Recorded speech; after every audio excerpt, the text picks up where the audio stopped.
Hey, this is Zoe Williams of the Voice of Reason and So What Morning Shows here at Dash Radio. Listen, everybody on YouTube, you guys have been a tremendous support for my shows, and I appreciate everybody for tuning in every week and, participating. But I'm serious than a mug. We need your help on the GoFundMe campaign.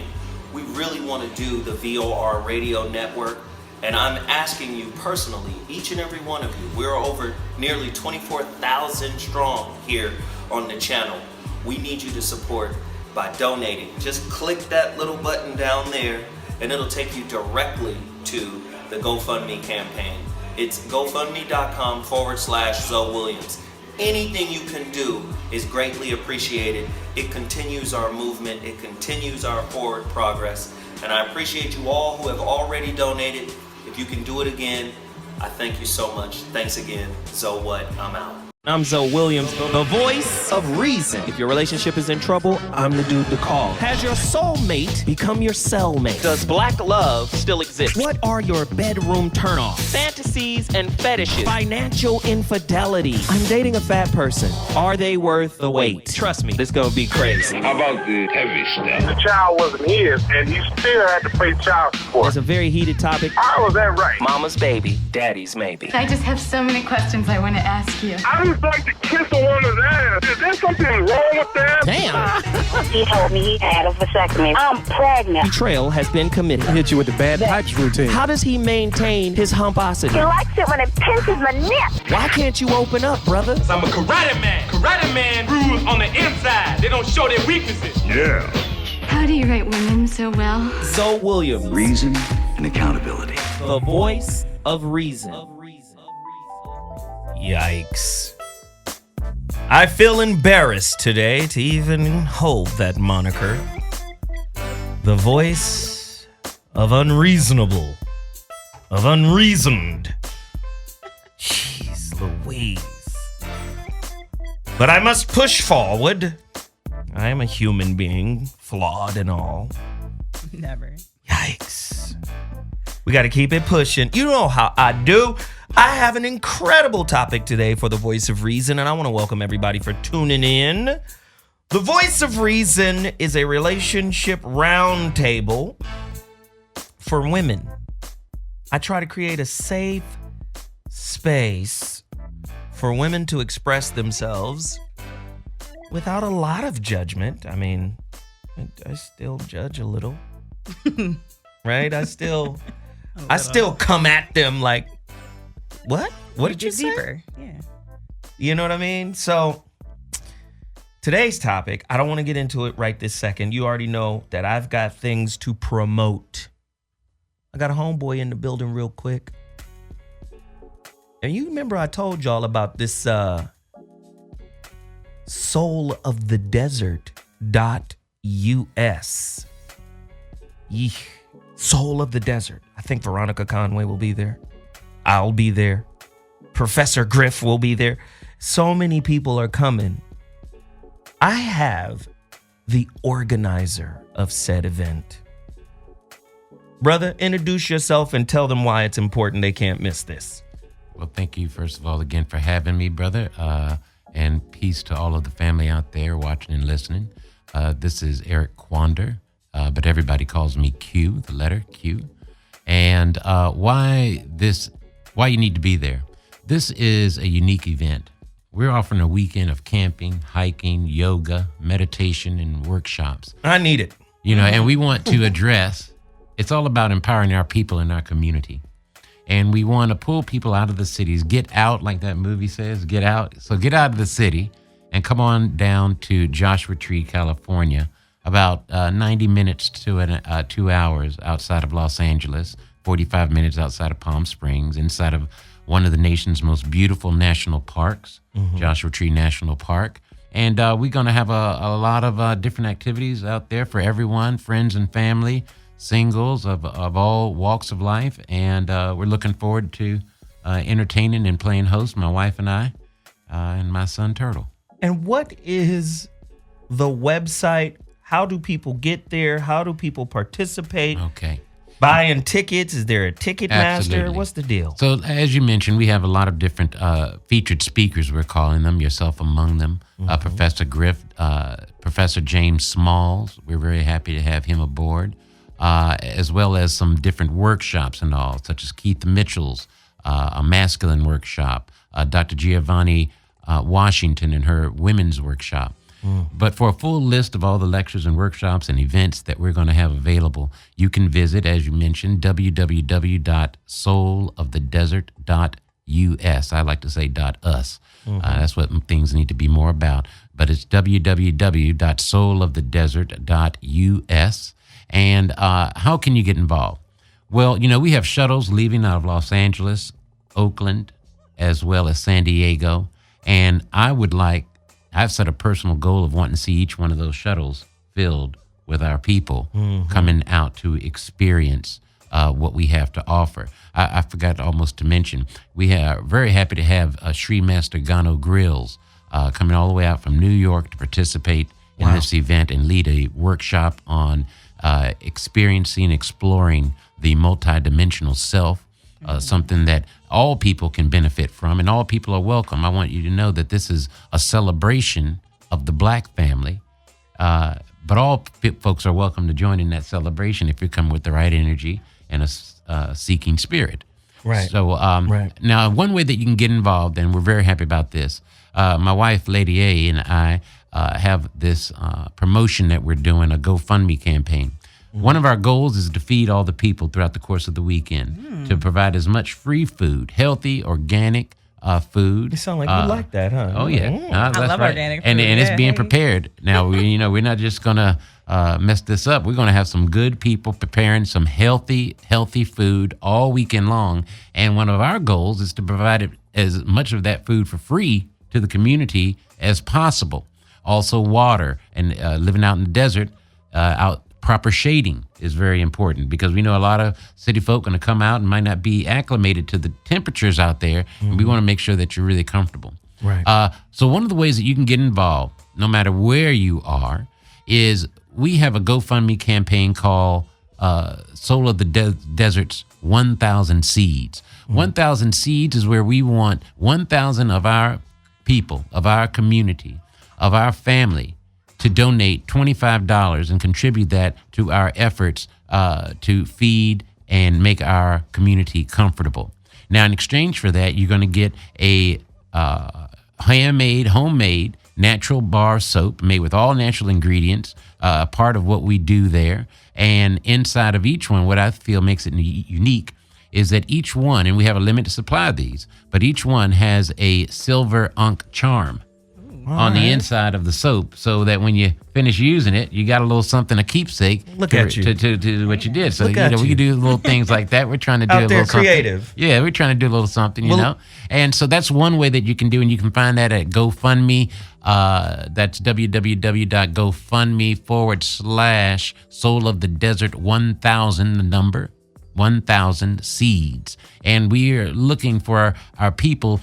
Be a seed. For every $25 that you give, you're going to help to feed a couple of people on that weekend. So come on out. Q, I appreciate you. You know I'm going to participate.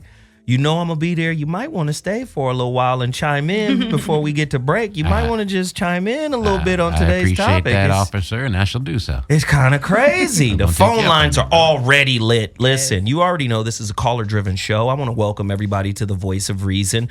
It's our Wednesday show. This is a show that we do 3 times a week, Monday, Wednesday, Friday, 5 to 7 p.m. Pacific Standard Time.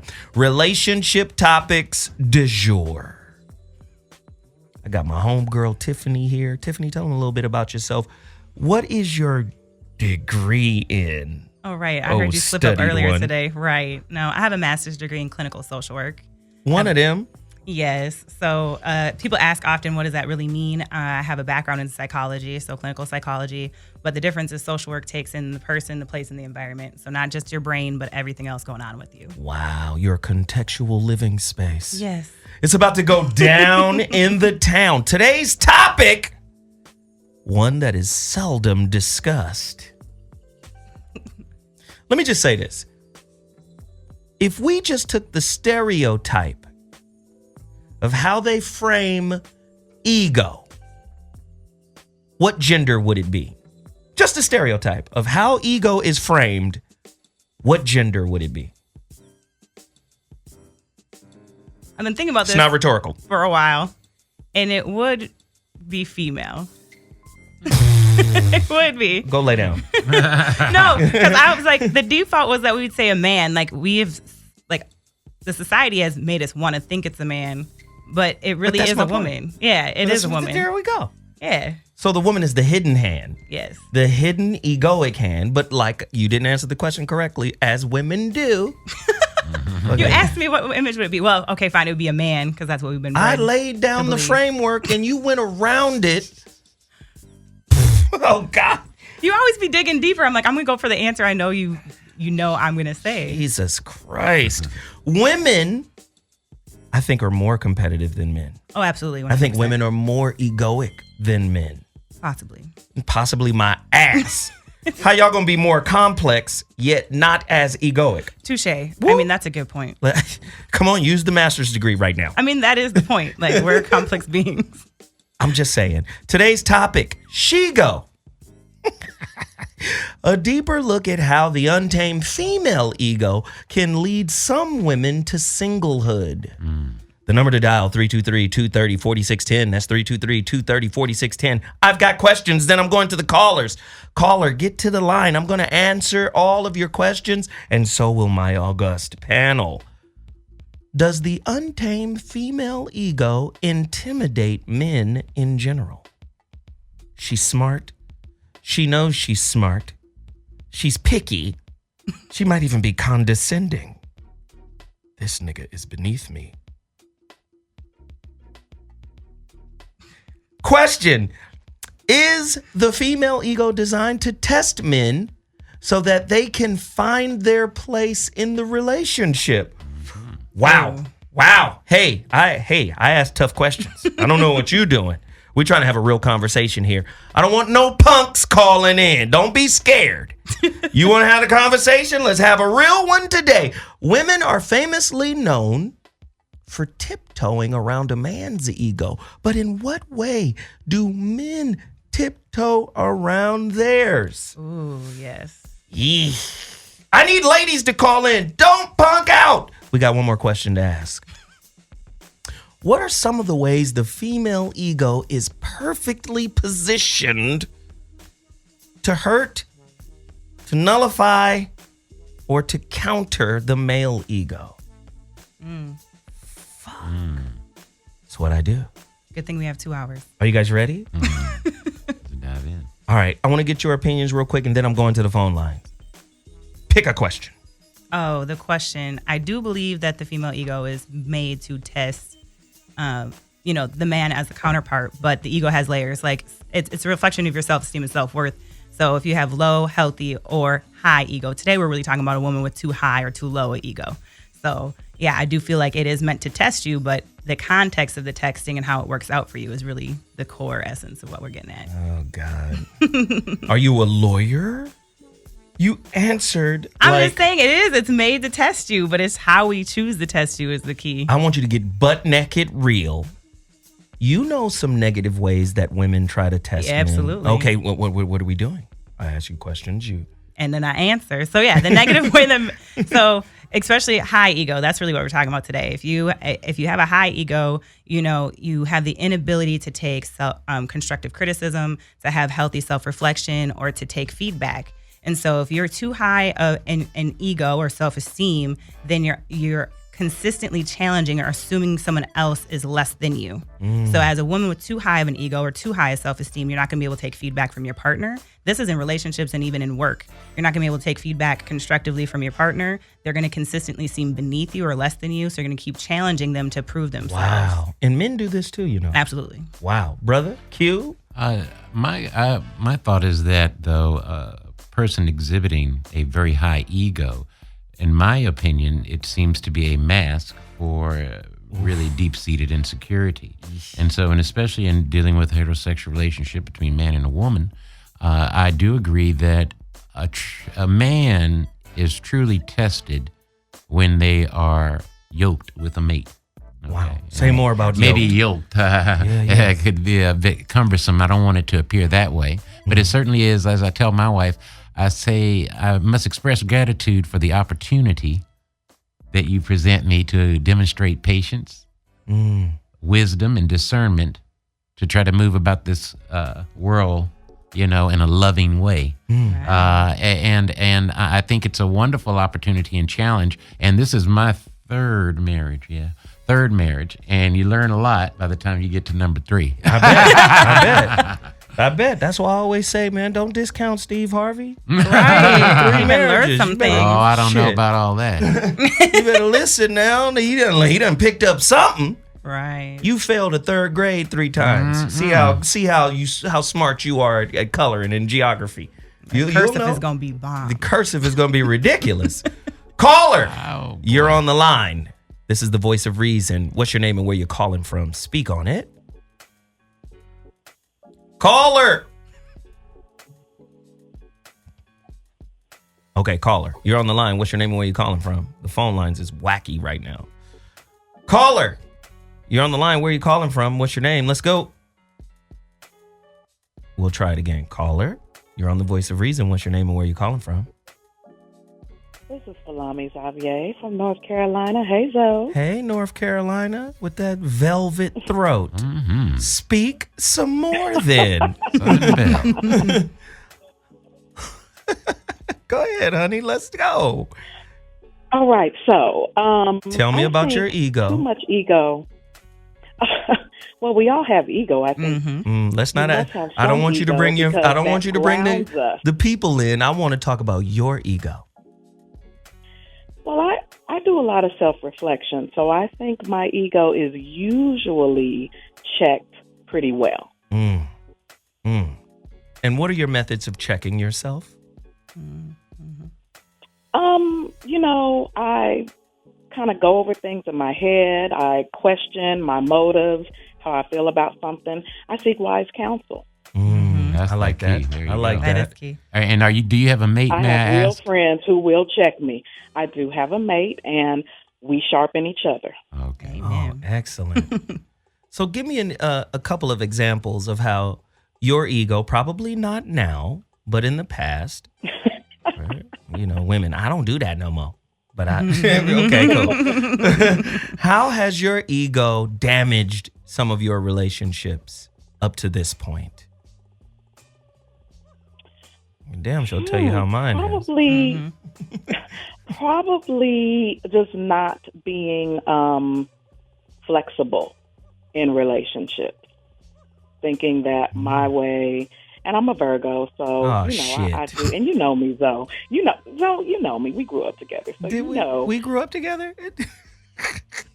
Are you serious? Are you playing with me? Salami. Oh, this is a girl. Oh, this is Dina Love. Dina Love. Shit, this is Dina Love. For real, he gonna act like he don't know me. Come on, Salami. Okay, I know now. Shit, I know now. God damn it. What up, girl? That Virgo shit. God damn it. Perfectionist. And so the thing is, we're very, we can pick, we can nitpick, and a lot of the time we do know what we're talking about, but I have had to learn to allow people to do things the way they do it. And just because it's not done the way that I do it, it's okay. It doesn't mean that it's wrong. It just means it's a different way. Wow. I love that. I could smoke a whole bag of that. Girl, I miss you. You need to come on back to Dina. Get away from Hurricane Land. I was there a couple of weeks ago. You didn't call anybody, but that's fine. It's okay. I appreciate the call, honey. Anytime you want to call in and chat with me, it's all good. We family for life. Appreciate it. All right. Peace. All right. Caller, you're on the line. What's your name and where you calling from? And how is your ego, lady? Hopefully you're a lady. How has your ego derailed your relationships? Are you single? Are you with someone now? Talk to me. Caller. Somebody calling from a Boost mobile phone. It's fine. It's fine. Let's just hang up and go to the next caller. Caller, you're on the line. What's your name and where you calling from? All right, never mind. Jesus, these callers are tripping. Do we have a caller? All right, caller, you're on the line. Hey, what's up, Phil? What up, famo? What's your name and where you calling from? This is Lamar from Houston, Texas. Houston, Texas in the building. What's up, pimp? Man, I'm trying to see what's good. You know what I'm saying? I've been listening to the show. I'd like to congratulate you doing your thing. You're all about promoting people on something positive. I'm trying, man. Jesus. I'm trying, brother. Yo, it's all good. You're doing something good. You're doing some work. I'm just calling to let y'all know I was going over this scenario in my head about the show's topic today, and I was trying to tell my ex about what your show's about and have her tune in. But since I moved down here to Houston with her, it's just been me and her. I'm on my own without my family and friends. Mm-hmm. So it's like she's from Germany, I'm an American dude, and we together out here. But things kind of went bad, and she kept thinking I'm a player and stuff. She wanted to move me from Colorado because I knew too many people, too many chicks know me, things like that. To sum it up, I was like really considering this fact that she was always trying to put me in some kind of box or like an imaginary type of scenario where it's I already get it. I already get it. I'm just gonna ask you, like, do you get it? That's because I already see the scenario lined up. That type of personality speaks of something. It speaks of fear. It speaks of control. Wherever there's control, there's fear. Mm-hmm. So, Exactly. so I'm gonna ask you, do you get it? All right. I get it. I understand it. I put her in a situation to where she has to, be wary and mindful of things. And No. Hold on. See, you done came in here sideways. I was like, what does that mean? Let me get you Yeah, upright that's because you not- sideways right now. Let me get you He didn't upright. start floating to the side. let me ask the question another way. How do you tiptoe around her ego? Because it's her ego that is doing all of this fear-based controlling. So in what way do you tiptoe around your girl's ego? Go in, 30 seconds. I used to, just make sure that I would try to walk on eggshells about everything and not see who I was. And that was really fucked up. I was really checking out what you were saying a couple weeks ago, and I wasn't being me. I was just doing her. Mm-hmm. You know what I'm saying? Mm-hmm. Wow. So That's an there's a lot of unfulfilling me life. being neglected. Mm-hmm. My friends and family kind of was like, yo, everybody told me, like, dude, what's wrong with you? What happened to you? You're Marcus. You're, what's your name? Mike Lowry. You're that dude. What are you messing with her for? And I was like, hey, I'm trying to follow what my heart says, But That was a bad boy quote, just in Right. case anybody was Right. I got it. you Marcus Lowry, pimp. I got it. Wow. Hey, let me just say this, man. A lot of times, fear makes us control, and fear causes us to capitulate. Mm-hmm. How old are you, son? I'm 35. Oh, man. You too wow. damn Oh, young. yeah, brother. You're going to get out of that. Too damn young to be going through all of that. Let me move you down here so I can keep an eye on what? Yes. Let me just say also, because we're talking about the original conversation came from us talking about women who have too high ego. She's the opposite. Her control and her fear comes from being too low. And people ask this, like, what's the difference? Because they often look the same. Q even said it, like sometimes women who look too strong are really overcompensating. That's often misidentified. So she is clearly low. And how I know she's low, not only the issue of control, but and most of it's internal, but how you can tell is if you say something to her that's criticizing and she assumes it's bad and or even believes you. Wow. A person with high ego, you can tell them anything you want them about themselves, and they're just so confident they don't care. They're like, you're full of it. But if she shuts down and she's emotional because you said, oh, I don't like this dress or you shouldn't do that, that's how you can tell the difference between truly someone who's overconfident and someone who's low. How they take your feedback. Wow. Hey, man, you just got a bar from Tiff Shaw. You understand what I'm saying? This is what we doing today. She-go is the topic. If you want to call in and talk about your rampant female ego, we're here to walk you patiently through the tundra of your soul. We will do it here. 323-230-4610. The Voice of Reason is live. We got all of these questions. We're talking about the female ego. The phone lines are bananas. Let me take another caller. Caller, thank you for your call. Caller, you're on the line. What's your name and where you calling from? Welcome to the Voice of Reason. Caller? Yeah, can you hear me? We can hear you now. What's happening, brother? What's going on, fam? My name's Black Herc from Hub City, Compton, California. Compton's in the house. Without a doubt, I'm the nigga with clout everybody yap about. Okay, I'm sorry. Go ahead, brother. That's Big E from Brooklyn. But I'm with you, brother. I'm with you. But, when you say the female ego, you know what I'm saying? I think that comes from the 2017 woman who has the mind state of being independent. I mean, that's pushed, I think, a lot in black culture. And I don't know if it's from us having a 75% abandonment rate in our community, but I hear a lot of females going with I'm independent, I really need no man. And I think that really scares a man off, especially nowadays, because we so beat down at this point. Mm-hmm. So I think that's where the fear comes in. Because I heard the brother on the last call saying he had to tiptoe around with his girl's ego. Now that don't even sound like a woman. I mean, a man or woman would actually want. You know what I mean? Like, I don't mean to shit on the brother. I'm sorry, but you know what I'm saying? But it's just real. Like, you gotta man up. Like, sometimes you gotta let your girl know, like, look, this is what it is, and that's what she's looking for you for. At the end of the day, is to be the man. Do the stuff she can't do and see the stuff she can't see. But in actuality, but you know what? You're bringing up a good point that Tiff brought up earlier. It's about willingness. Like, if you got a strong woman who's pushing you and testing you a little bit to see what type of testicular fortitude you have, once you display the rise up, because some women need to see the rise up in a man, like, there's the boundary. Okay, cool. Exactly. When you have a woman who sees that and then falls back, right, because she wanted to see where the fence was, exactly, that's good. But then there's some women who are resistant to the rise up.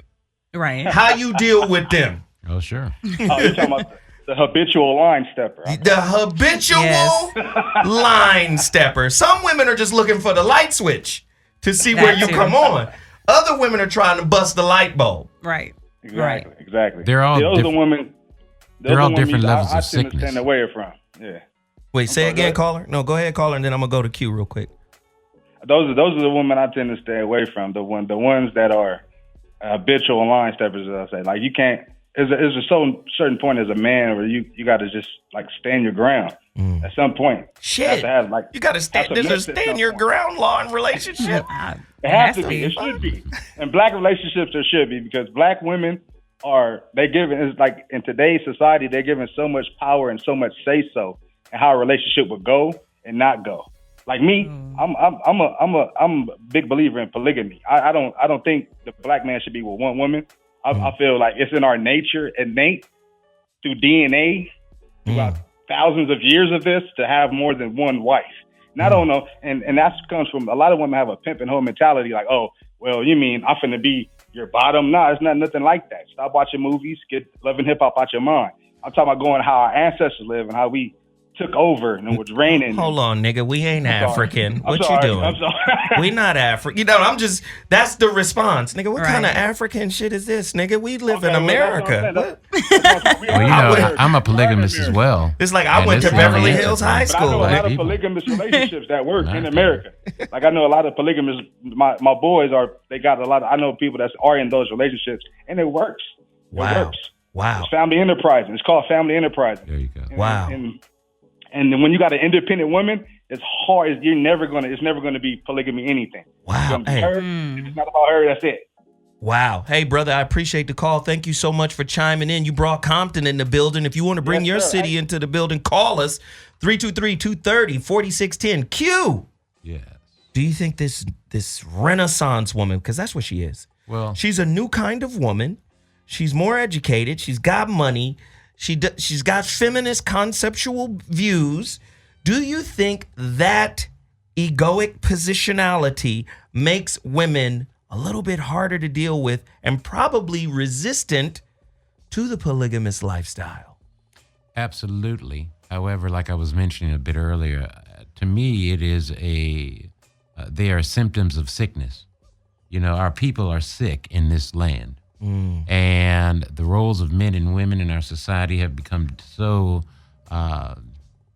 scrambled that there's a lot of sickness going on. Now, like that brother was saying, he said he's a polygamist. Now, if you ask me, I think that's the natural dynamic of things and is one of the saving graces and saving things for the black community, for the black man to have more than one wife, a black man that is going to raise his children, can support his family on all levels, physically, mentally, and spiritually. Now, I don't think you just go out there and you go and say, oh, this is my wife. You got to be able to take care of them. There's some problems with polygamy in America, and I'll tell you why. I'm not talking about the relational construct. I'm talking about the economic construct that undergirds the relational construct. Meaning, in order to be in a polygamous relationship, you got to have the bread. That family is an economy, right? It's difficult to do that, I think, in America when African Americans hold only 2.8% of the country's overall wealth. We own less than 1% of the land. I mean, how you gonna be in a polygamous relationship and everybody work at Starbucks, CVS, Walgreens? Well, you know, could it work? That's the exact reason why we need to have polygamous relationships, because when you develop this little world of you and your family, of you and your wives and your children, you are developing a little world. Well, a pool of shared wealth, yeah. Shared wealth, exactly. And so, as it should work out, you should have everyone should do what they do, be allowed to follow their passion and contribute economically to the family, and that can take on a lot of different forms. And also, it gives us an opportunity to address, okay, what do we need?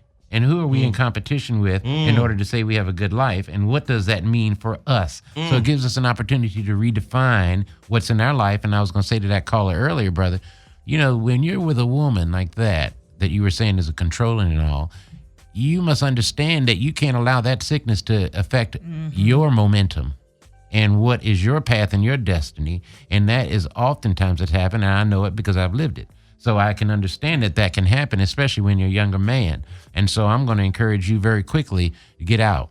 All right. Wow. Get out Tiff? or change. Well, I'll say I am not a polygamist. I believe in monogamy. Talk about your ego, please. And, well, my ego, I will admit, my ego fluctuates. Talk about your competitiveness. So, I'm severely competitive in general, but in regards to men, I'm not. In regards to women, are you? Sometimes, around your yeah. men. Oh, no. No, yeah. So I was explaining this earlier. That's polygamy. Because she be playing. No. I know her a little bit. A little bit. And he thinks I'm playing, but I'm like, see me in the environment. I don't compete for men. And I think this is why a lot of the arguments for polygamy are valid, and I'm not necessarily against it for other people, especially in regards to pooling wealth and shared resources and how that economically works and whatnot. Are you down with sharing your man? No, that's the issue. Like, I need yours in one hole and mine. Does that stem from your ego? Let's talk about it. Go deeper. It may. For me, it may. I believe in cooties, man. Cooties are so real. Oh, so you're a germaphobe. Yes. So fear is a part of your relational construct. Just the cooties. Like, I need to make sure that there are no cooties involved. Yes. Part of the sickness. No, and so that is one What if fear. everybody get tested? There you go. Remedy. I'm still having sex with everybody you've ever had sex with. It's a holographic so relationship. If you've all had 100 partners, now between all of us, we've had, 10,000 partners? And we're having a really good time while we're doing it. I don't like it. No, so my ego just says no. But the reason it does go back to mammals, like humans are mammals, and everybody has this argument. But there are mammals who mate for life, and there's mammals that are polygamous, and so the argument would really be like, well, which one are we? I believe humans have the capacity for both. It's a choice, and so my spirit calls towards, again, some of it's fear, like the fear of cooties, and just I'm competitive, but not for a man. I do not feel like once we have established this, whatever it is, that if you want to be with me in this vagina, I shouldn't have to be in competition. You and your vagina belong vaginas. to me. And if you show me that you're competitive in favor of me, I'm going to fuck that vagina good. That's great. And those men are wonderful, but there's also men where Bring I don't her have to to me do now. that. So that's wonderful too. Like, I'm going to go for the dude who doesn't consistently, maybe in the beginning that's cute, but as for me, I'm competitive in every other nature except for a man's attention. Mostly, I'll just say it, I'm a beautiful woman and I don't have a problem getting men's attention. So I don't feel like I need to compete for it because it's regularly given to me. There's the ego. Yeah, like I get it. Like I Nigga, get I'm it fine. without I got asking. niggas. Yeah, like I don't have to ask for it. It just happens. So I feel like I have a healthy, if not too high of ego in regards to that May I attention. ask you a question? Do you have a mate right now? Oh. Well, that's- You have a male? I'm in companion? the world's most ambiguous transition ever. So Yeah, I'm and gonna go then- with no. Okay, you're gonna go with no. For Okay. today, All it right, is that's no. interesting to me. So really, she's not really in relationship with men. Oh. You're in relationship with time Right now, absolutely. because you're young and beautiful. All right. Absolutely. Yeah. But what about when you ain't the 23-year-old in the room anymore? Yeah, 23, but I'll take it. Snaps. Here But I'm we still go. a baby. I am still a baby. Actually, I'm thinking about getting me an older woman right now. I think that's the benefit. Hey, get it. Give me maybe a 50-year-old. I was talking to my wife about that. Right, y'all ain't ready because my mama's the fire. Oh my God! Don't make me come over your house and tear your mama No, down. I mean my mom's married, so I shouldn't be advertising, but That's she's all the right. business. All she gotta do is meet somebody better than her husband, Love and you, her Papa. ego won't allow him to get away. You said something earlier about your vagina, and I kind of missed that. I got sidetracked. I can go there if I like, but I won't. Okay. So I got sidetracked, but I want to know, is it really, because I believe, and this is an obstacle I think that many polyamorous couples encounter, it's not about sex. What for is me, it about? it is not about sex. For me, it's about very much relationship about building. sex. Yeah. It's about economic empowerment and growth. It's about having a village to sustain a community. It is nothing. I mean, I don't know. I was in a rock band in the 90s, so sex is boring. You know, I mean, to me, that's that would that's be beautiful okay, if that's where I was you know, at. but No. yeah, that's not what it's about for me. No, I've shared before I disclose I'm a sex addict in recovery, so sex is very Oh, there you important to go. me. But Delicious. doing it safely it is also important to me. But yes, so sex is very important to me, but good sex is more important. I agree. So yeah, boring sex is the number one way to make me just not interest. I don't care how great you are as a human being, but if there's sex is not good, I'm not there. So Wow, see, because I believe that there could be many very healthy relationships between a man and woman that are intimate, that do not involve sex. Oh, I and believe are they fine exist, but to just be. not for me. Know yourself Listen, is very important listen. to me. Q. Maybe I'm too new age. Q, just hold on. I'm sorry to do this, but she is 10 years old 3 times. Yeah, I'm young still. She's I'm a a baby. baby. Right. She doesn't understand. The ego is still saying, me, mine, and Oh, for me. My. Oh yeah, definitely. Like there needs to be an O in this relationship, or there's no relationship. You said an O Yes. as an orgasm? Yes. Okay, I'm making sure I understand. Yeah, absolutely. Okay. I love this dude. This dude is great. I'm just making sure I'm on the same page as everybody. Yes. And again, it does come back to like competitiveness and your personal context and experience, because I've gotten relationships that are intimate and have the other qualities that I want plus good sex. So I'm like, well, why go back? Why lower the standard now? I'm going to the phone lines. Listen, if you're just tuning in to the Voice of Reason on Hot Button Radio, -radio.com, we're talking about she-go, the female ego, a deeper look at how the untamed female ego can lead some women into singlehood. Does the untamed female ego intimidate men in general? Is the female ego designed to test men so that they can find their place in their relationship? He's going to check me at some point, and I'll know where I stand and how to operate moving forward. I want some women to call in and tell me how your ego pushed a dude just to see where his boundaries were, so you could know where to go in his spirit and where not to. 323-230-4610. I want to take a caller real quick. Caller, you're on the line. What's your name and where you're calling from? Welcome to the Voice of Reason. Zo, what up, though? What's happening, Pam? Yo, this is Obi from Brooklyn, man. Obi from Brooklyn. Brooklyn in the house. What's up, family? Absolutely, man. Everything is lovely. I'm just checking out the show, loving the vibes, loving the energy. This whole female ego, was it the she-go? The she-go. What's crazy, man, is that I dealt with a female back in the day, not too long ago, but she was a a marketing exec, so she made a couple dollars. You know, nice house, couple of vehicles, and dealing with her was, for me, you know, it wasn't no big thing dealing with a woman that made more money than me. That wasn't no. I mean, I didn't have a problem with it. Way confident in myself, wasn't an issue. But for her, everything was a competition. I mean, it seemed like everything turned into a debate. We couldn't have a regular conversation about anything without that competitive spirit and her just jumping out. And it just became too much after a while, man. It's like, damn, like we debating about breakfast cereal in the morning. I'm like, damn, can I just eat some Captain Crunch and chill? Like, I don't care what tastes better or what has less sugar. Like, I could give a damn, you know? No, what I mean? and you know what else is crazy? You know what else is crazy? When every conversation y'all have is about her accomplishments. Ooh. You could be talking about Captain Crunch, but all of a sudden, you know what? I was promoted to captain. Okay, hold on. It's Captain Crunch. It's not captain at the job. It's not, you know what I mean? Like, everything is related to something she's done. Now, mind you, we already prefaced the conversation by saying men take the brunt of the stigma of being egoic. Right. But we hardly ever hear about the female. I want the ladies to call in right now who have banged on your man because you're doing better than him. Yikes. 323-230. That was definitely going down, man. And how did she bang on you? Tell me. Real quick story, man. When I met her, I was driving an Expedition. I stepped it up a little bit, bought a little 5 Series Beamer. 2 weeks after, she has me meet her at the dealer. She's buying the brand new X5, which is cool. Upgrade. Right? Ain't nothing wrong with that. Ain't nothing wrong with that. She's buying the brand new X5, but here's how she flips it.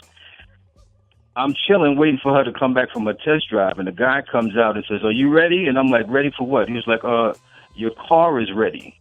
Not only was she buying her a car, she was trying to show me that she had enough paper to buy me one too. Wow. She was dick measuring without a dick? But take it. Yeah, No. like, oh, yeah, absolutely. Take it. And take hers too. Crazy, man. That's crazy. I know you benefited, though. Right. I said, I hope you took it. Yeah. I mean, no, I didn't take the car because I knew a lot was going to come with me taking that vehicle. You know what I'm saying? Like, she was already extremely controlling. Oh, so she's one of those. And all of that. Give me back the keys to that car that I bought you. She's one of them? Oh, I was like, I always get it in your name. I learned this lesson. Oh, yeah, that's why you secure that. Absolutely. I mean, I made some paper with her. I ain't mad at that, That's but good. there was no way I could have saw myself in that situation any longer than I stayed in it, man. But peace to y'all, man. Keep doing your thing. I just wanted to share my little 2 cents real quick. I'm listening, bro. Appreciate it, man. Appreciate it. Thank you very much. Caller, you're on the line. What's your name and where you're calling from? Welcome to the Voice of Reason. Speak on it. Okay, you got us? Okay, we'll just figure that out. The phone lines are wacky right now. Listen, this topic is crazy. I think that's laughable. Don't you meet women like that? I think that's funny. Well, I was going to say, again, explaining the difference between like healthy, too high, and too low. Like, she was clearly too low. And how I know she was too low is when you have to reassert what your accomplishments are. Part of healthy self-esteem is knowing your own truth, value, and quality. And so if you have to reassert what your accomplishments are, you're too low. You're consistently seeking validation. Like, you already have the accomplishments. Like, that award isn't enough. Like, that degree isn't enough. So the real accomplishment is when you acknowledge what I've done, what I've accomplished. And then that's a low self-esteem, ego-seeking woman. Wow. Or the same for men. Like, if you're a man who consistently has to remind me, like, oh, I got this job title. Oh, I make this much. Like, anyways. Right. And it's a lot of those. And those guys get villainized all day in America. Right. But we tend not to do it for women because, again, with feminism, it has kind of disadvantaged the ability for us to talk about female ego. Right. It's like, oh, we're supposed to want equality for women. We want women to do well. That's true. But within the context of your relationship, if you're consistently trying to assert yourself over your partner and insist on noting all your accomplishments, that doesn't give them the room to grow or feel even comfortable having healthy conversations with you. Wow. Do you think that those women with those she-goes are could be typified as alpha females and might need to be appropriately matched with an alpha male? Or, I mean, I just don't believe in that. I just don't. No, I think sometimes alphas fight. To that. Yeah. Alphas fight sometimes. So because it's a battle of ways. Right. Because my way, your way, and alphas are it's very difficult for alphas to fall back. And let me just say, the typical alpha. Now, see, you have a spiritual alpha who understands the balance. There you go. But when take the spiritual alpha is as rare as a fucking unicorn. On both sides, male, female. So now you're just dealing with social alphas. Right? My job, my credentials, my work, my degrees, whatever I've done to accumulate this space in society says I'm the leader of this relationship. Do you think the power struggle? They will do that in versus being spiritually together, for lack of a better word. See, because that is not impressive to me. Right. I don't care about those things. I mean, those are nice, and that lets me know that you know how to operate and navigate through a system, which is all that paperwork is. But where is your spirit? No. See, the system does not allow for spirit. Wow. Right. So that's what I was going to say. A person with too high ego, your reliance comes from self. Your reliance comes on self, your self-truth, your abilities, and your qualities.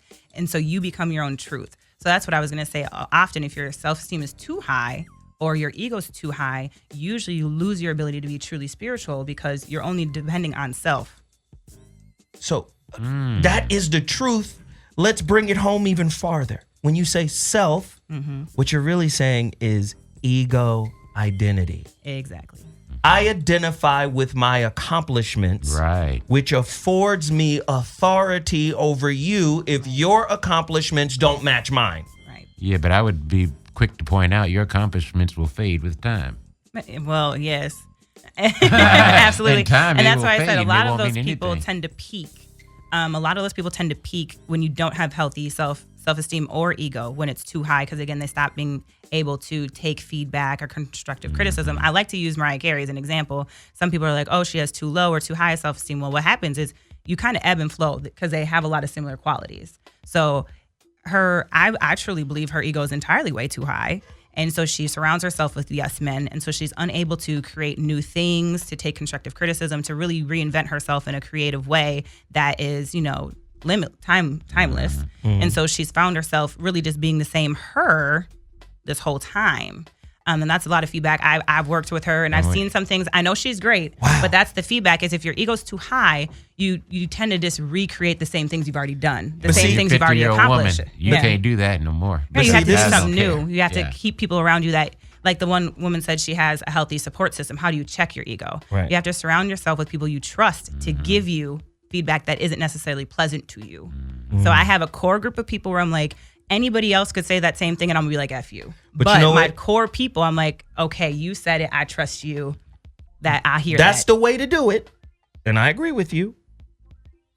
But far too many people keep the yes men around because their job is to protect the identity. True. In society, you are identified by what you have accumulated. Not really accomplished. There's a lot of accomplished motherfuckers with nothing, and they are looked down upon. Right. But it's about what you've accumulated that justifies your identity. Right. So, like I said before, you could be a broken motherfucker internally, but if you've accumulated a lot, you'll still. You see what I'm saying? The female ego is like that.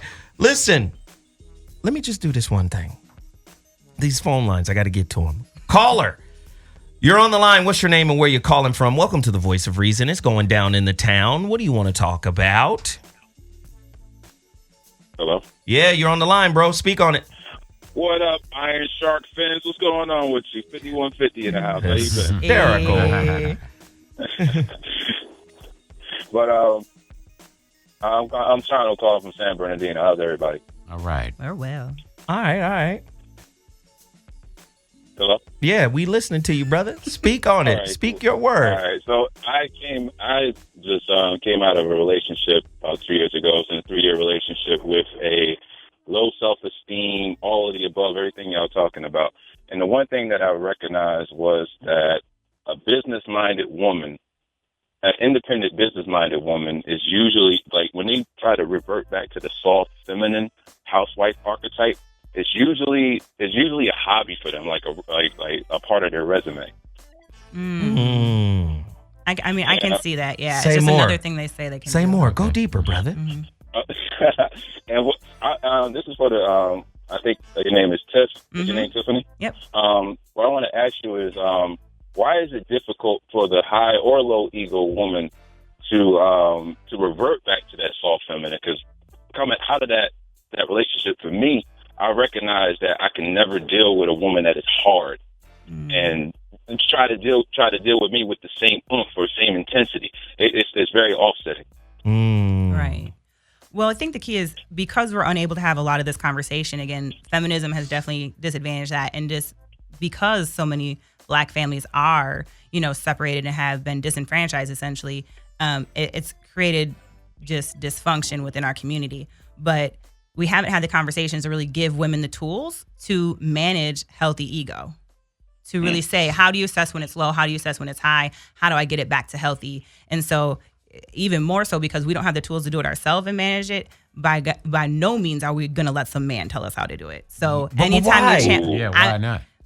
Again, I don't have the why. I wish I did. Feminism. No, really, just because, again, part of that low and high ego is if it's too low, when you hear constructive criticism, the idea is they believe it and they break down. So you just told me, like, baby, you haven't cleaned the house in 2 weeks. What's going on? Oh, my God, you're right. I'm a terrible girlfriend. Like, that happens. Yeah, or definitely. she's so overconfident that you're like, baby, I just know you haven't cleaned up or done the laundry in 2 weeks. What's up with that? And she'd be like, I don't need to do that. A woman don't need to do that. So you hear the two different dynamics. Both of them are really, I can't hear the criticism. You're coming probably from a nice place. Like, you probably might have just been like, baby, if you're not going to do the laundry, I can. But you can't even get to that conversation because the ego stops you right up top. You can't even have the constructive conversation. So really, like you said, the hard place is developing tools. So I'm helping develop tools for people to assess themselves and what they need to do to correct it. Because again, it's not fixed. It's not like you're just a high ego person, you're just a low ego person. It's not monolithic. Yeah, it's going to ebb and flow. And so we need to teach both males and females how to identify it and how do we help each other. So as a man, you need to develop, like, when do I assess that's happening? And one, do you have the patience to deal with it? Because, some people, you might click better with them and be like, okay, I'm willing to help. Let's figure it out together. Let's navigate your ego together. Or some people, you might be like, my patience is low, bump that. Yeah, you're too hard, let me move along. Yeah, so you have to decide for yourself if they're worth investing that investment in, you know. Watch this. Caller, thank you for the call. Yes. Appreciate you, brother. Continue to reach out. The number to dial is 323-230-4610. What happens when a woman has to put her own ego in check because she's past the prime of negotiating? She's past her prime of dictating what the relationship is going to be. Like you said, the financial thing has waned.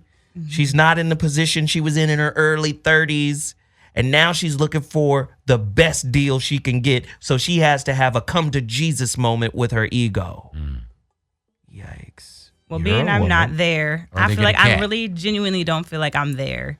So I would love for a caller to call in and say if they're, have enough courage doing something despite fear to share that experience. Because I don't feel like really I'm in a place where I've ever felt like I have lost. Well, in my last relationship, I realized I had lost negotiation, the ability to negotiate, not only within the ego, but just in the context of the relationship.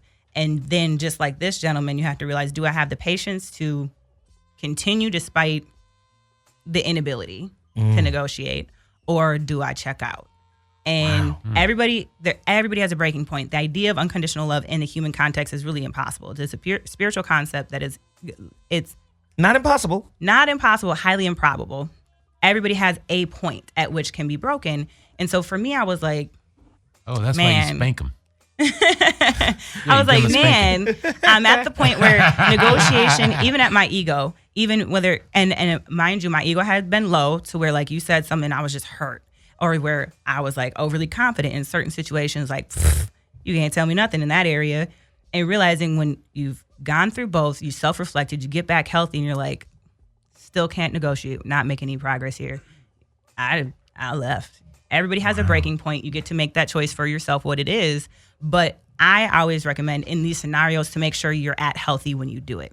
Because I found myself in a situation, in my situation, it was having a cheating spouse. We were in an agreement of monogamy. Now, if we were in an agreement of polygamy, this would be a whole different conversation. But the context was that we were monogamous. Right. So that was the context. Context is everything. So the context for monogamous, I catch you, not just cheating, but financial infidelity. And so not once, but twice. And now it's cyclical. It wasn't even twice. It was like over years. And I realized you're not breaking the cycle. The ability to negotiate when I was low was just like, I'm getting trampled on. When I was high, I was like, I don't need you. But finally, I got to a place where I'm like, let me get neutral, let me get healthy and make this choice. And the most positive way to transition in a relationship and to leave something when you're not able to negotiate is when you are centered, when you're at healthy. Now, mind you, right now, the transition is a little bumpy, but the actual exit and the choice to exit was made from a very good, healthy place. Yeah, but you're walking down a treacherous path down there, in my opinion. I mean, not you personally, I'm saying one, in that, as we have discussed, dealing with our black women and black men as well, and the sickness that comes in living in a system of white supremacy, and the things that the psyche has been affected, you often really have to be very astute in ascertaining as to where on the pendulum you are and thinking about what is healthy. And that's why things like Soul of the Desert can help, because it gives you an opportunity to get out, reflect, and let us really look at what is healthy. Let us redefine what that is for us. And that dynamic is going to change and be different within a lot of, I'm old-fashioned. So I'm old-fashioned. Old-fashioned polygamist. Hey, I like polygamy is old-fashioned. Man, the oldest fashion. If we want to really get down to it. To be honest, monogamy is the new one. Right, that's new. No, it's a Western idea. Yes, it is. It's a Western idea. Exactly, and I think maybe we see what the Western ideas have done for our black people here in this country. Maybe we need to start avoiding ourselves as many of those ideas as possible and get back to wholeness and centeredness, so we can really see where our sicknesses are and how to heal them. Let me get another caller on the line real quick before we take this break. Caller. Nope. Here we go. Caller, you're on the line. What's your name and where you calling from? Speak on it. Caller. Hey, Zoe. Hey, who is this? Zoe. Hello. This is your homie. Oh, this is Miss Lips. What's up, Miss Lips? Speak on it. You can't fool nobody no more. We already know you. I know. Damn. What up? I'm about to put something in my mouth. Okay. Oh my. I'm talking about like food. See, you thinking negative? Look at you. Look at you, Zoe. Look at you. I'm confident. What'd she say? She said she was talking about food. Caught you. You was thinking nasty. You just said you want to put something in your mouth. I mean, you're Miss Lips. Hey. How can I? Geez, you leave me no choice. And it goes by many names, depending on what game you're playing. Wow. Yes. Yeah, so y'all was talking about a woman's ego, right? Yes. Her she-go. Wherever she goes, he goes. So she thinks. I have a huge ego.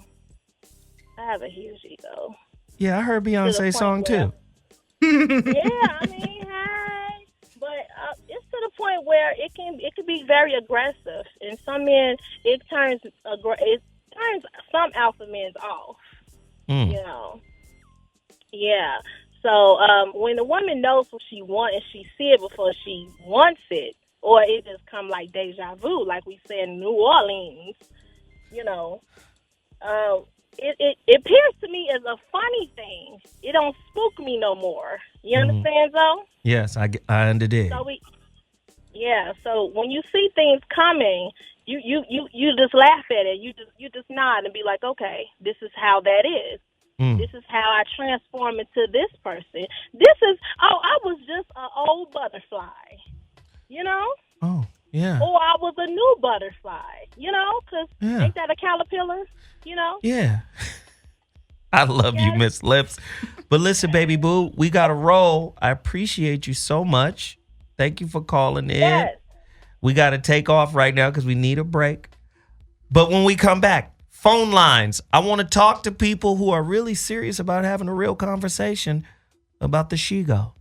Ladies, this is a plea to you to be honest, to be transparent, to be accountable in your she-goic ways. We'll be back in 2.2, the voice of reason, Hot Button Radio. Holla! Ladies and gentlemen, welcome back to the voice of reason. Wednesday edition, Hot Button Radio.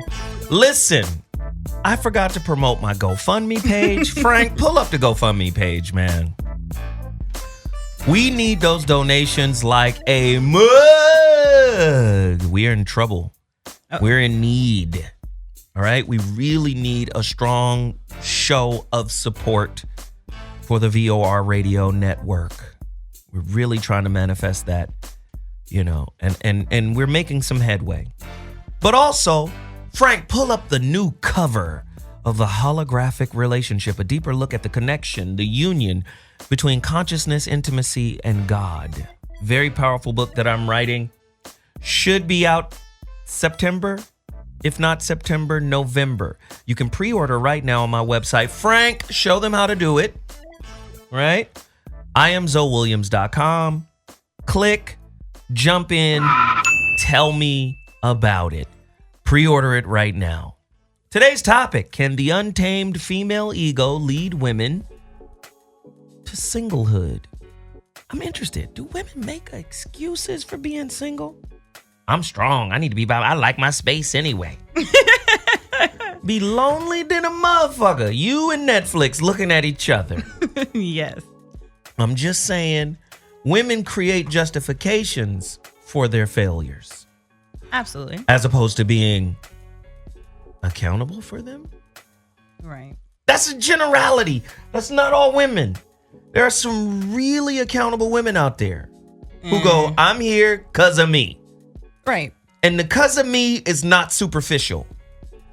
Meaning, I knew, this is superficial shit. You know, I'm just a nurturer.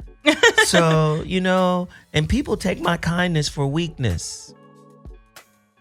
It's kind of a victim mentality. You understand what I'm saying? Like they'll claim that, but they won't say, no, I actively pursued and co-created this reality. Right. I knew what the fuck I was doing. I ignored my mama. I ignored everything. I ignored my intuition. Right. I did it anyway. All of the signs were there and I said, fuck it. Absolutely. I'll use myself as an example because I know women get super sensitive. So my situation is my transition is stupid because I really did all of those things. I ignored the intuition. It was screaming. I mean, if I really shared on air all the red flags, people would be like, damn, that's dumb. And I'm a smart person. You know, I'm an intelligent person. But you do a lot, one, in the name of proving someone else right or proving someone else wrong. So a lot of women do that, especially alpha women, women with too high egos. They're always trying to prove something. And often that proves yourself right out of good and or into bad relationships. Proves yourself right to yourself. You be by yourself. Me and myself are in relationship. I don't need no man. Right. And so that's what he was talking about. The independent woman now, I think the disadvantage is we haven't taught women how to have healthy ego and self-esteem and be whatever it is your definition of independent is, while also still co-partnering with your partner. So a lot of women, for whatever reason, well, for a lot of reasons, just society and needing to prove they can financially support themselves, have accomplishments to stand alone, know who they are, because we're always like, you need to know who you are before you get in a relationship and partner with someone else, which is true. Because you don't want to just become the pair. It's nice to have your own identity plus your identity within the couple. But now those women have now only identified themselves as an individual, unable to be in partnership. So say more about healthy egoic traits. I like, first off, low egoic state is when you totally identify with what you have. We talked about that accumulation, or you totally identify with the relationship. You become enmeshed. You lose yourself, and you are now identified by the relationship. So if the relationship end, you end, right? So talk about the healthy egoic dispositions in a relationship. Go deeper. Right. Well, I'm going to be honest, it's the hardest one. So it's work. And you should ever be aware and assessing if you have healthy ego. And healthy ego for, especially to have relationship, one is, are you listening? Not are you hearing what they're saying, but are you listening? Like the gentleman said, everything became an argument. Now, whether you're the one who's actually the antagonist, maybe you're the one who's always creating an argument. You're always, challenging what the other one says. You need to be able to self-reflect, and that's not healthy. So Are you the antagonist or are you the one receiving? Are you the protagonist? Why is your partner always pushing? You're a woman, obviously. And I just need to understand you guys. Right. What about that woman? Tell me this is not a pervasive boss bitch, Miss Independent kind of thought process. Oh, it is. And I've experienced it. I'm about to present it to you. I'm not your mama. I don't want to be your mama. It's almost like your social ascent has caused a female or a femininity descent. Because women are natural nurturers. Right. But I don't want to nurture the man. Right. Nobody's asking you to breastfeed him, although suckling is preferred. Yes, it is. Amen. But I'm just saying, like, I don't want to be your mama.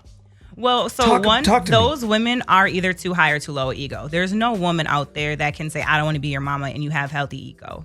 And the reason is you wouldn't say that if you had healthy ego because, again, women are natural nurturers, to be honest, but also you're in a partnership.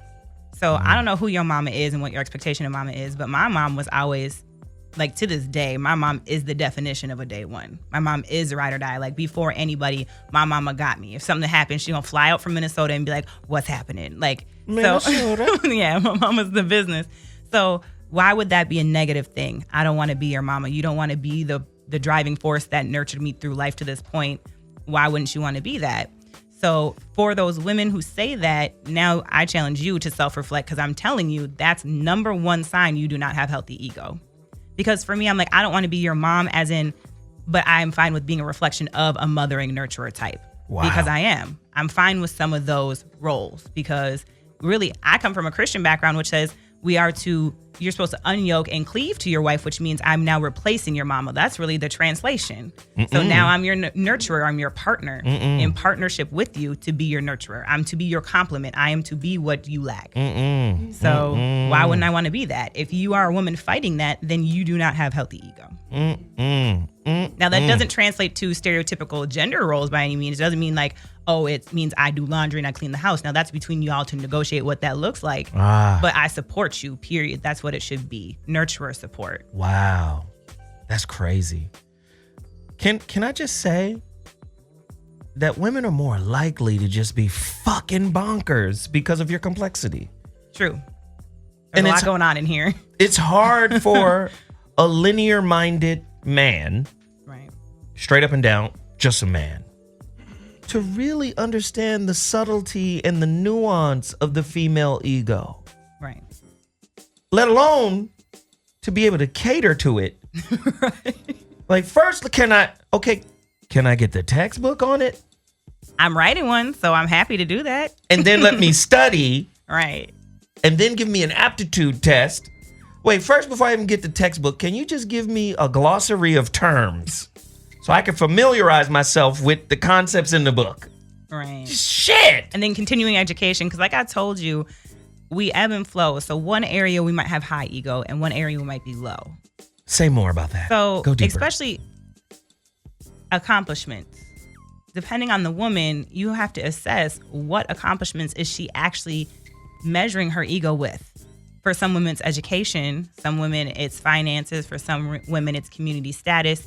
So you have to determine, based on the woman you're dealing with, how she's measuring her ego and her accomplishments. And similarly with men.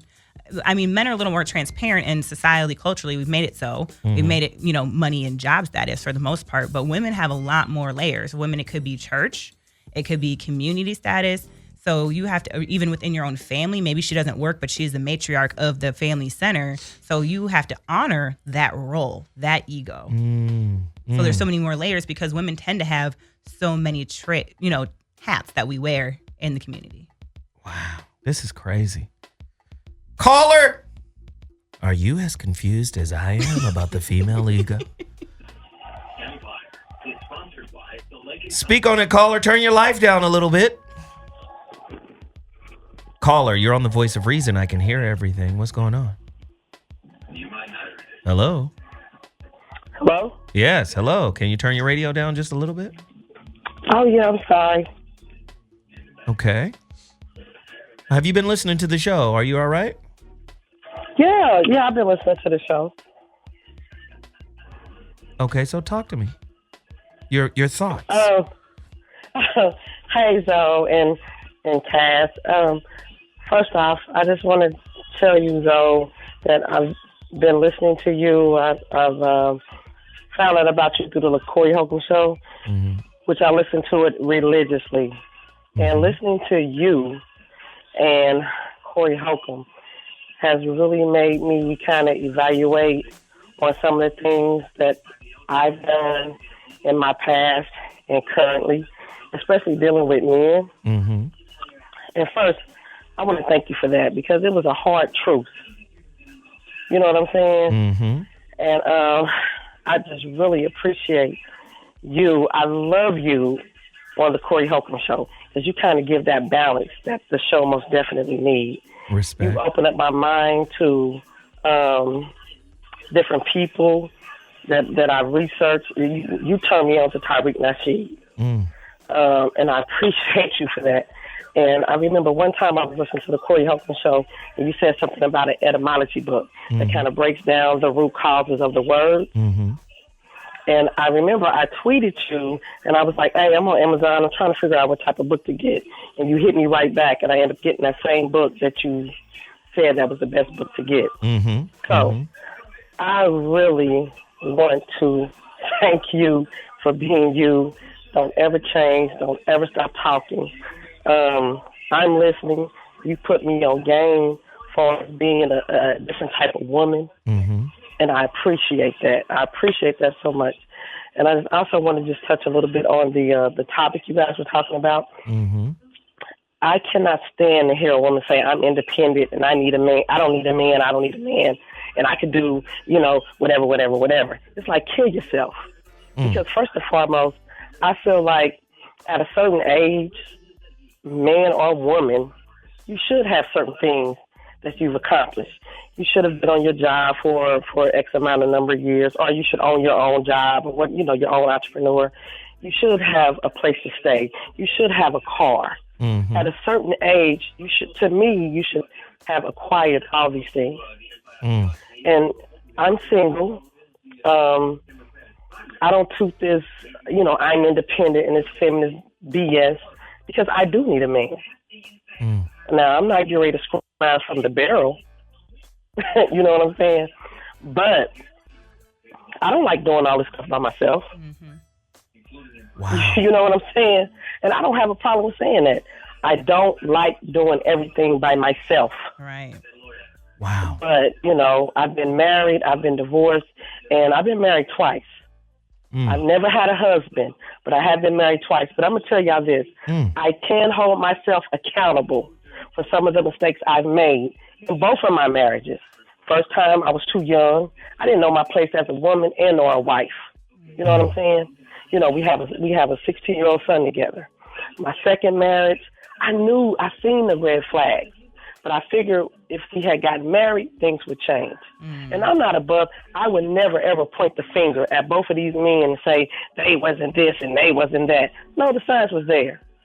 I was just too ignorant to comprehend the signs. So, I've been divorced for about 5 or 6 years. And at that time, I took time to reflect on why did Tabitha get herself in those relationships. What I won't carry over to the next relationship. I now know who I am as a woman and what I can be as a wife. You know what I'm saying? I would never blame these men why my marriages didn't work. I just won't do that. And I think black women in general, and I love my people. I love my people. But I think black women in general never want to hold themselves accountable for the things that they've done. Wow. You know, it's like they always want to point the finger. But, Leroy did this. Tyrone did that. No. When you have one finger pointing at somebody, you got three pointing right back at yourself. Mm-hmm. Wow.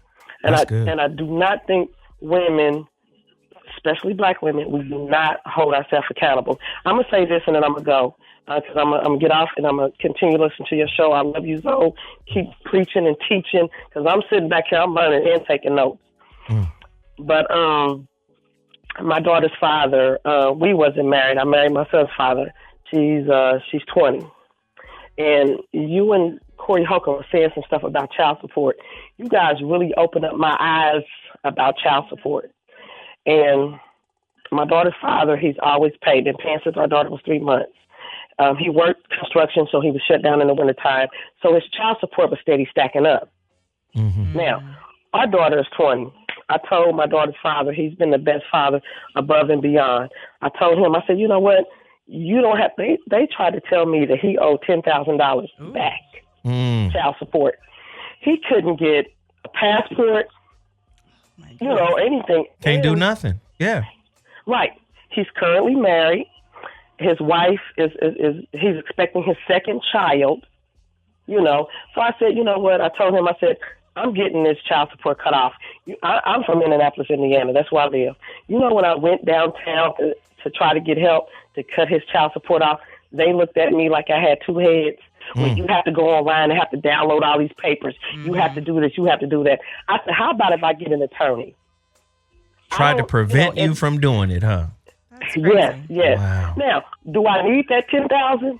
Yes. But am I pressed for it? No. This man has been a great father to our daughter and my son. And he also has a brand new baby on the way. Wow. What do I look like taking about $600-700 a month from this man? Our daughter is grown. She works. She goes to school. She has her head on straight. I don't need to continue to take from. I'm done. I'm done. And I want to thank you, Zoe, and Corey Holcomb. Like I said, you guys put out a hard truth.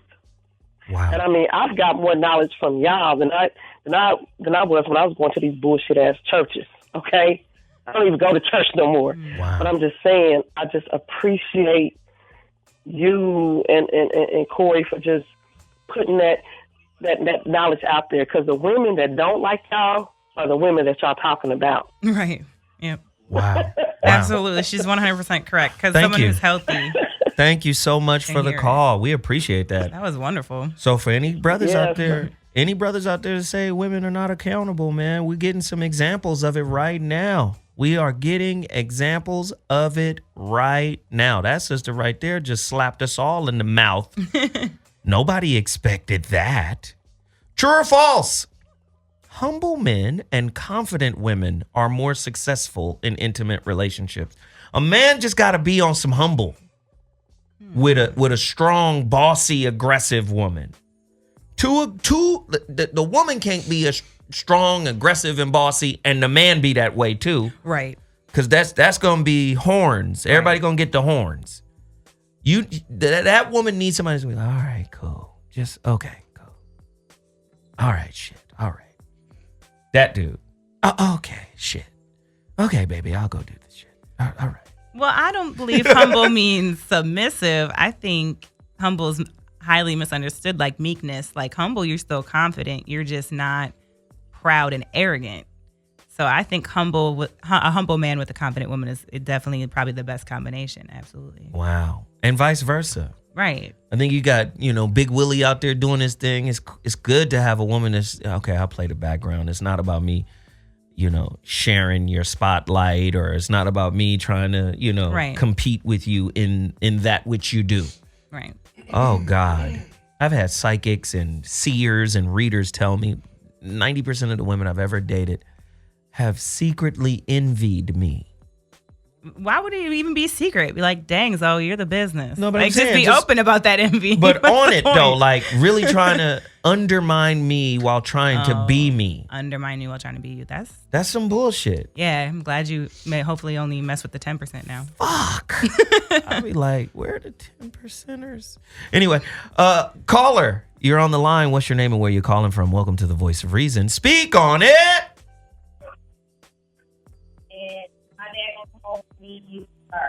I can barely hear you, honey. Say it again. Actually, that was my wife. Oh, that was your wife. Oh, okay. What's up, famo? Hey, yo, much respect, man. Much respect, man. I'm trying to call in to see if I can listen to the show. I can't get a live feed into it. All you got to do is what is that? -radio.com. Okay. Scroll all the way down to the bottom of the page. You're going to see Hot Button Radio. Yeah. And then you're good. Just click on Hot Button Radio. I'm live. Most deaf. Hey, yo, I want to say thank you. I mean, I understand you're on a higher level of conviviality about things than most cats is, but from one cat who's pro-violent, pro-aggression, with logic and reason behind it, I have to say, yo, thank you for handling things how you handle them. A lot of us was getting frustrated, and we couldn't sleep. You know what I'm saying? Watching the show was hard for us to go to sleep. But you're supposed to get a good night's sleep, you know what I'm saying, with a smile on our face. But according associated with the task at hand as far as dealing with the Shigo, an aspect of our women, this is how I see it, man. People say that black women aren't submissive. Mm-hmm. Well, they are submissive. They're just not submissive to us. Whoop. Go deeper, big bro.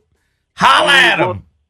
I mean, the thing is this is how I see it, right? I'm from North Tulsa, Oklahoma, and we all know the history of North Tulsa, Oklahoma, right?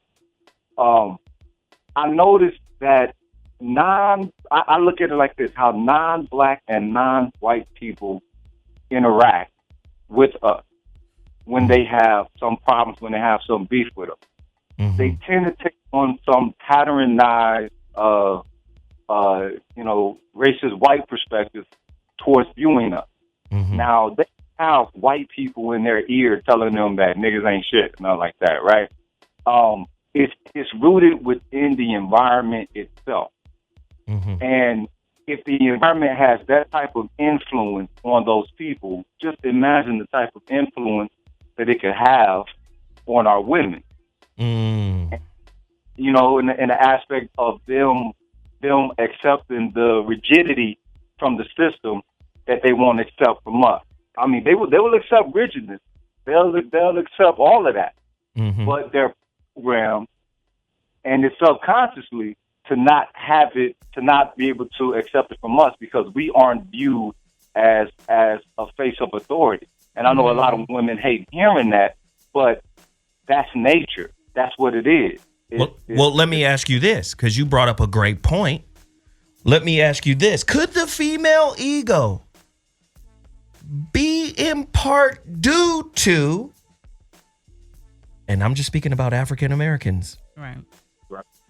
Could the female ego, the modern female ego, the way she treats men, the brothers, attitudinal, condescending, could that be in part due to the poor treatment the black man has levied on his woman because of society's disrespect of him? Right. Because I mention this a lot. I talk about how black people derive power, extrapolate power from each other because they can't go bang on somebody else. Right. It's just like a riot. We'll burn down the neighborhood we live in because we know the motherfuckers don't really give a fuck about this neighborhood like that. Well, or nobody's going to Beverly Hills burning shit down. There's less consequence if I do it in my own house than outside. So like he was saying, that black women, or what I took away was that black women are submissive, just not to our own men. And there is definitely stock in that because bear with me for a second, but we do it. It happens with kids with disabilities. It happens with any amount of people, abused people, disenfranchised people. you do it where you feel most comfortable and where you know you can get away with it. Wow. And so, like, as a social worker, I would work as a high school social worker. I would go give my all to the kids at the school, or as an elementary school social worker, specifically elementary school social worker, because just that age group sucks so much energy out of you and you give your everything. My husband at the time said, you know, one of his, he sat me down one day, was like, I need you to do better about giving to me too. Because I would give all day at work, knowing I won't say anything necessarily negative back to like a white boss or to the administration about being too tired or giving my all. And then when I get home, it's like, well, I already gave it all day. I didn't pace it out throughout the day, so I had enough to give to him when I got home. So he just got the tired, I know I can just be myself, not really try too hard me. And he's like, hey, can you give me some of that giving your all at home too? And I had to, you know, with healthy ego, be like, you're right, self-reflection. I wasn't, you know, saving my tank. I would go to empty before I got home, so I had nothing to give when I got home, and have to be like, oh, I need to learn how to pace myself so I have energy for you when I get home too, right? So that's what I feel black men and women both do. They show out at home in areas that they're unable to outside of the household.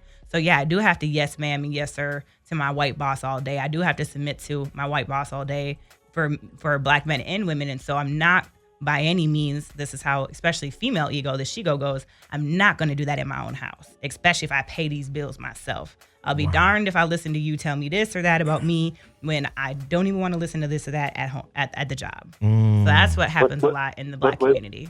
You know what? You're 100% correct. And this is one thing that I tell my wife all the time. What we accept from the system is, or what we do, is that we accept the passive aggression from the system.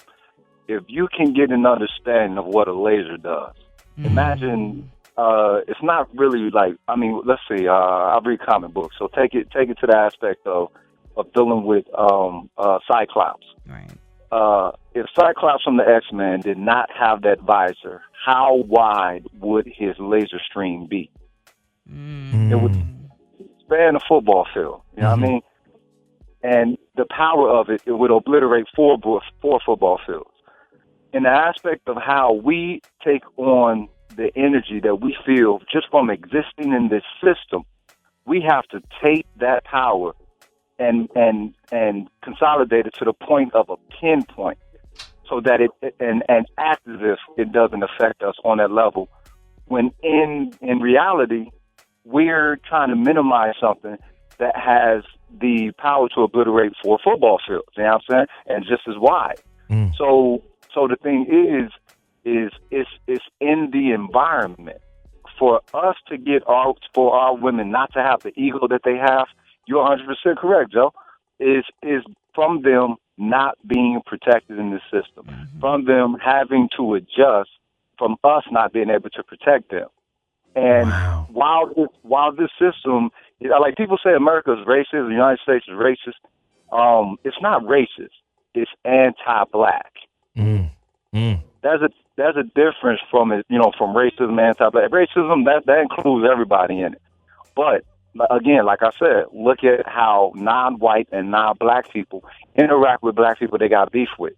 They take on the system's perspective of degrading us or seeing us as a detriment within society. And it falls into a pattern. I'm 38 years old. I've been asking these questions since I was 8. You know what I'm saying? Come from Tulsa, Oklahoma, seeing people pussyfoot around certain perspectives about black people in this society. And the only thing that's going to change it, as hard as this system is against us, or the influence that it has on us from being within its environment, dealing with the power of it, acting like it's not anti-black when it is, laughing off those light racial joke or microaggression. What the hell is a microaggression? There's nothing micro about it, you know what I'm saying? It's cutting into our soul. We just not choking the motherfucker out who said like we want to be doing, you know what I'm saying? Right. Showing that respect. But in the aspects of our women are going to have to get understanding that for us to do for them to be in the correct position that they need to be in, an adequate position, for us to be in an adequate position for us to be in, we are going to have to get an understanding of laws. They might have to lose us for them to get back in the right mind. Our people might have to lose us for them to get back in the right mind. And I think at this point, they don't really care if they lose us. Well, I think we've lost a lot of you. Like, so. To the system? No. Yeah. We are so disenfranchised. When I say lose, say you got brothers that start banging on this system the way they used to bang on each other back in the 1990s. I came up low. I came up Crip, you know what I mean? And the thing was, I noticed that it was more Crips banging on each other than anybody. And I mean, y'all might not be, but I'm anti-white. You know, so I'm from North Tulsa, Oklahoma. Black Wall Street, bro. It is what it is. You know what I'm saying? You knock down my sand castle, I fuck up the sandbox. Right. You know what I mean? But black people ain't on that. You know what I'm saying? Black people are naturally a divine people. You can't tell them that because they're not going to understand it. But that's what that forgiveness is. That's why they bang on their own neighborhoods, is because black people are anti-black too. It's rooted in the whole system. That's why we'll kill each other for an offense that we'll let a non-black person or a non-white person get away with. That's why we do it. The whole system is anti-black. So we got to ask ourselves, how are we going to fix that? Because that's why they're interacting with our women in the ways in which they do, or detrimentally. They're anti-black. Wow. Hey, man, let me just say, really appreciate your insight. Thank you for calling in to the Voice of Reason, man. This show has been off the chain. You can call in anytime you want, homie. I appreciate it. Thank you, brother. Let me just say, I posted a question before I go to break. I posted a question on Facebook because Facebook has the live feed. People are watching right now. We got a few thousand people watching right now, bugging out. And I posted a question about an hour ago. True or false, women do in fact need men. Womanhood or womanhood is defined through men. And what was interesting was this one sister, she was, I guess you can define it as passive aggressive. But her response was, what's better, to be needed or to be wanted? And womanhood has a definition all its own. Just hold on. Okay, let's just do some basic shit here. See, this is the female, this is a perfect example of female ego. And when it's almost like this. If you know how crazy people have moments of lucidity. Right, absolutely. So whether it's a moment of lucidity or a moment of insanity, they still think they're sane. Right. Yes, they do. So she can't see the female ego even in her response. Right. Well, she actually thought it was highly intellectual when she wrote it. Right. So true or false? Women do, in fact, need men. Womanhood is defined through manhood. Now, maybe her response would have been different if it would have said, and vice versa. Right. Right? But because it didn't say that, even though it said enough, there's enough information here for you to say this isn't a negative thing against womanhood. Right. Because watch this. Cold is fucking defined by hot. Right. Right? What the fuck? Cold is defined. How come womanhood can't be defined by manhood? All right. Well, womanhood has a definition all its own. First off, relationship between the genders is like temperature. Right. Hot and cold are not two separate things. They're just different in degree. They're the same thing, different in degree. Right. Oh, would that mean we're human? Absolutely. But different in gender? Yes. But that's where the ego is in regards to she won't let man have. This is where I say feminism has actually defaulted or actually become a crutch for some people to actually man hate. They're different. Feminism in its true affinity is that women should be equal. So what she said is actually anti-feminist if you want to get down to it. Oh, say because more. we're supposed to be equal to men. So saying we're defined by one another, womanhood by manhood and manhood by womanhood, and needing each other. So obviously she just needs to reflect in herself. Why is she offended by your statement? Wait, Tiffany, that's why is she offended by your statement? That's sane feminism. There's a difference. Right. You've got fanatical feminism that has the concept of the disposable man. True. And Cher, remember Cher's famous quote about men? Yes. What was her quote? I'm not saying it because I don't believe it. No, but just say it so the people can know. You tell the people. I'm not saying it because I don't believe in it, so I'm not spreading Men are that. like tissue paper? I was like, I'm not saying it because I don't want anybody to take it out of context. Well, just They'll tweet me for 32 years. Well, just say this isn't your personal belief. Okay, so Cher said men are like tissue paper. Fine. Wow. I'm just saying. So I see feminism as part of the problem. Feminism, I'm saying the radical aspect of it. Not all of feminism. Just like not all Christianity is fucked up. No, right. You got some fanatical Christians out there that said, you know what, let's blow up an abortion clinic. Or just, the Crusades or anything negative. Right. Let's put some motherfuckers in slavery in the name of Jesus. Right. So, yeah. So her statement is just disappointing because she obviously thinks what she thinks and she has a right to believe that, but it's just misrepresented. Feminism is to be equal to men. It's equality with men. Well, why isn't it called equality instead of feminism? I didn't make the word. Let me get to the root word. Where's that? Where's the book? Your book. I'm just asking. I want to know the root. Why didn't the damn feminists call the shit equality? Well, actually, I should know this because I actually studied this in Mexico in 2007. Here we go. So let's get this Mexican knowledge out. Let's go. But realistically, I mean, from the root, when they originally it was women's studies, right? The women's studies movement. The word actual feminism came from that root word, and it was really just we haven't socially come up with a way to be equal without using counterpart masculine, feminine like pronouns. Well, that's just because man is the devil in feminism. Well, even in language. In the religion of feminism, man is Lucifer. No, well, I'm just saying even in language, like in Spanish, things are masculine or feminine, and when you're not sure, you default to masculine. If you're unsure, it's usually the safe thing to do. Do you see his evil? So that's where like the root word to like language in the movement, women's studies, equality, there wasn't really a linguistic word to equality specific to women becoming equal to men. So they made it feminism to give it like that context. But it's really because in English specifically, we lack a lot of versatility linguistically that so many other languages have a better variety. Wow. So we're really just challenged culturally in regards to what we really mean when we say things, which allows for so much misunderstanding. Again, feminism isn't about women are better than men. It's about we want to be equal to men. But so many women just take it out of context. You want to be equal to men. Okay, cool. I grew up when there was a boys' club and a girls' club. Right. Then the girls were allowed to come to the boys' club, but the boys couldn't go to the girls' club. I mean, fuck. In the NBA, we're getting ready to have a female coach. It's coming. Yes. A female coach is coming in the NBA. Yes. Do it. I'm just saying, like, not to say there aren't male coaches in female sports. No, there are a lot. Not to disrespect or denigrate any of that. But what I'm saying is, with all of this cross-pollination, because there's a lot of it now. Now, some people could say, well, that's because of the feminist movement. I'll grant you that. Right.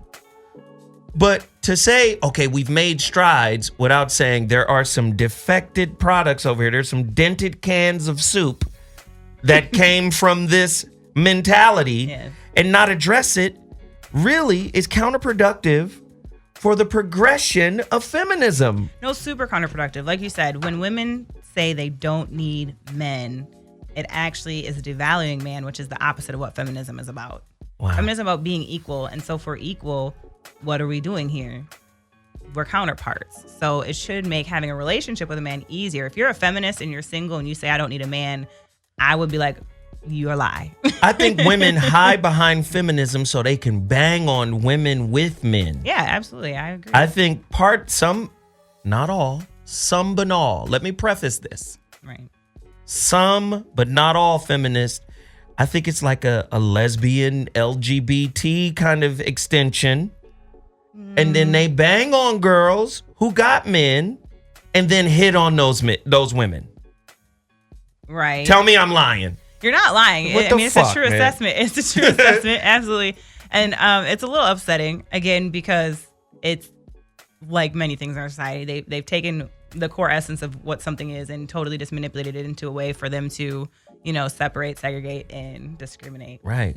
Instead of feminism, call it equalityism. Caller, you're on the Voice of Reason. I was going to take a break, but the lines just keep cracking. Caller, you're on the line. What's your name and where you calling from? Speak on it. Hey, what up, man? It's Hustle from Miami. Hustle from Miami. Yeah. Legends. What's up, pimp? Hey, man, I had to get up in here, dog. On the dig. Here we go. I got a comment and a question. You feel me? So work with me. First, the comment, since we're talking about ego, ego a lot of times is kind of related to self-worth. Mm-hmm. And it's difficult to find a balance of that. And usually people look at balance as a goal, but balance is more like a moving target, especially when you're talking about humans. Because as you go up the social ladder and things like that, you have to refine your balance. So I think people need to keep that in mind, that, stay in check on that. Right. Now, the question, and I'm going to let you talk, Zoe. You ain't got to hit me in the mouth, all right? Oh, shit. Look, my question is... God damn it, Bobby. I got an issue with my woman, right? So she told me, basically, no matter what it is I say or do, she's going to believe her thoughts over me. Say more. She values her own beliefs, imagination even. Taking things even that she heard from the world and from, news and all that, and basically uses me as the dartboard to say, like, well, answer for this, answer for that. Even if I myself haven't, participated in those things. How you work around that? Shit. Listen, I always say this. Willingness has to be in play. Right. You could have the solution to every problem your relationship come up against. Right. But if the two people involved in finding the solution are unwilling to implement and execute the solution, it doesn't matter if you have it or not.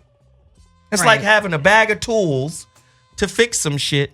But you don't want to go get the toolbox. But you don't want to. It's in the garage. Right.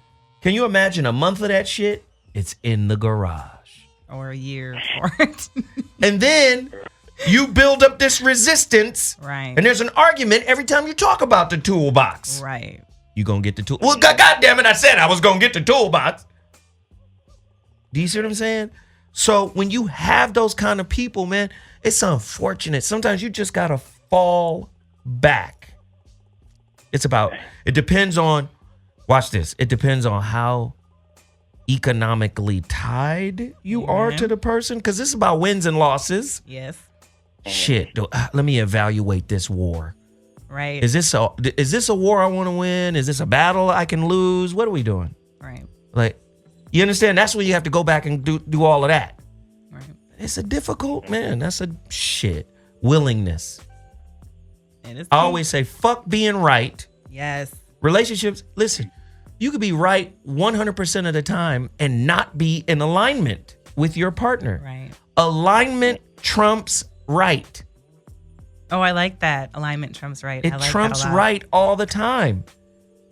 Do you see what I'm saying? What does that mean? You don't ever get to be right? No, it's not saying that. What it's saying is, let's get in alignment. Right. So being right isn't seen or classified as an attack. Right. Yes, exactly. You see what I'm saying? Right. So many motherfuckers are so invested egoically in being right. Right. And feeling that they are supposed to be right because of their position in the relationship. Oh, yes. That being alignment is some shit they don't really give a fuck about. Right. You under dig? Yeah, man. My man Hustle. I finally got a chance to share some shit with Hustle. Normally Hustle come in here and blows us out the water. I was Goddamn. going to say, she what he described is exactly too high ego. And she, unlike most women who will just verbalize it, did that. She told you no matter what you say or do, she's going to trust herself and even others' definition of truth over what you say. I had a woman tell me that yesterday. She's just challenging you with how you deal with her, telling you her truths all the time. I had a woman tell me this yesterday. I'm on this spiritual journey, Zoe. I said, okay, cool. I said, this is what I've been studying spirituality, comparative religious studies since I was 17. Seriously. I said, but I'm not going to offer you any of that insight. I said, the only insight I'm going to give you is be open-minded on your journey. Do not hold on to bits and pieces of what is comfortable, what you already believe, what already works for you, and don't try to aggregate a story around the bits and pieces you want to believe. Well, I'm not going to listen to that. Right, because she's terrified. That is the most terrifying thing a human being could have ever heard. She was like, I'm not going to listen to that. I'm not going to listen to nobody. I'm going to do what I want to do and whoop, whoop, whoop. And I'm going to study and I'm going to learn this the way I want to learn it. And I'm going to go on my journey. And you know what I did? Walk away, hopefully. I just agreed. I said, that's good. That's very good. Like, ooh. I said, continue to do so. I will walk and watch as you progress. Right. Oh, my. You understand? Sometimes you just got to step off. Right. All right, brother. I appreciate you, man. You already know. Yeah, man. Hey, much respect to you, man. You know, I had to hit up to the family and see what's happening. No doubt, man. I appreciate this shit. This shit was litty. It was. On the litification side of the game. We got another caller, man. Let's get that caller in here. Caller! You're on the line. What's your name and where you calling from? Speak on it. Caller. Boost Mobile. All right, cool. They can drop it. Oh, man. Today's show, man. Let's take a quick break. And then when we come back, we will wrap it up with our final thoughts. The voice of reason, Hot Button Radio. Zoe Williams. I'm out. Yeah, the voice of reason is back in the building. Hey. Yes, we've been on one today, man. Today's topic is so fire. Can the untamed female ego lead some women to perpetual permanent singlehood? Yes. By your damn self. She go. Huh? You want a man? Or do you want a yes man on a leash? Wherever she go, he go. Ugh. Ugh. Ugh. Ugh. Listen, we've had great callers. I think we got one more caller in here. I want to get him in. Caller, you're on the line. What's your name and where you calling from? Speak on it. Hello? Yo. What up, famo? Oh, my gosh. Okay. I listened to you earlier to talk about what the show was going to be about. Are you guys talking about, like, women ego and stuff like that? Mm-hmm. Oh, well, I can't even see the show to even know exactly where you are. Can I just pull it up on YouTube right now? No. You can pull it up on your desktop.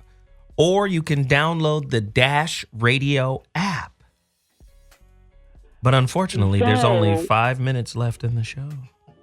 Oh, I can't believe this is even you. I'm so excited. I was about to fall asleep. How are you? I'm good. Hey. How's the show going? No, I'm calling from Georgia. How has the show been tonight? The show's been fire. Hot monkey lava. When I tell you, it's a fucking monkey at the bottom of a volcano right now, just simmering. What? Oh, yeah. I didn't miss it. I'm about to have to go YouTube and then see it when you download it, probably, right? Since it's the end of the show? This is the very end.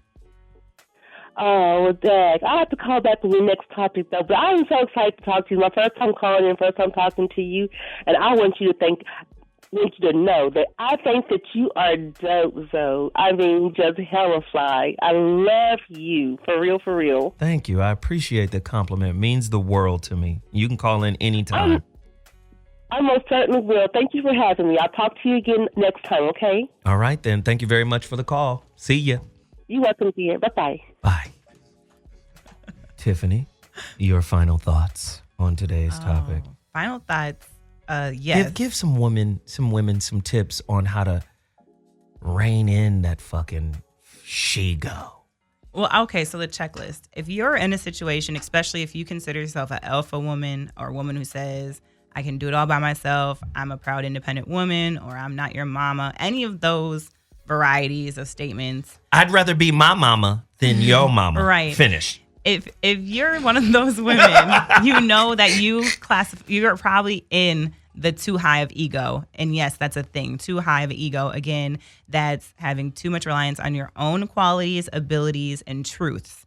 If you're one of those women and you're listening, no, you need to do something to bring it back down a notch. So if there's someone you trust to give you feedback, whether it's like someone above you, a mentor or a family member or a clergy person, whatever it is, go get feedback from them on areas you could improve and listen, because by far you have gotten red flags or feedback throughout your journey, whether it's relationships or in jobs, in regards to how you're being perceived, and it's definitely not how you think you're perceived. Wow. So, and you need to tame it, because again, it doesn't disaffect relationships. That's the number one area for Black women, because if your ego's too high, again, it's going to turn off. And Black women soothe your ego by saying like a real man can handle this. No. A real man doesn't have the patience nor care to put up with your ego. You a punk if you can't deal with my shit, nigga. A real man and an alpha, even especially a real Black man who's got his stuff together and who has a healthy ego of his own, doesn't want to put up with an over ego. He wants someone who's equal to, who's healthy and able to collaborate and whatnot. So just know, if your ego's too high, you're going to be single, because a real good man isn't going to put up with that ego. So please, as Black women specifically, stop telling that lie in the community, to yourself, other people. Seek to get healthy. Again, there's a healthy amount of ego where you're able to take constructive criticism, you're able to take feedback, and you're able to have a healthy reflection of self. Wow. Man, I got love for everybody, man. I keep saying it. I'm not having conversations to ruffle feathers and to piss people off and to disrespect or any. I'm trying to have difficult conversations that people usually spend most of their time avoiding. Right. If you want a real conversation, right? If you want a real relationship, it has to be based on real conversation. Right. It has to be based on tough conversations. It has to be based on meaningful conversations. If everything is superficial, you get to walk away unscathed and nothing has any real meaning, right? Your ego stays intact because you didn't go that deep, right? True. Niggas date to the level that their egos are vulnerable. Oh, that's a good. Wait a minute. This right here, we're getting down to the threshold of the ego. Let me come back up. This is too deep. Fuck that. Got to protect this motherfucker. This is who I am. This is how I got here. True. So that's the word.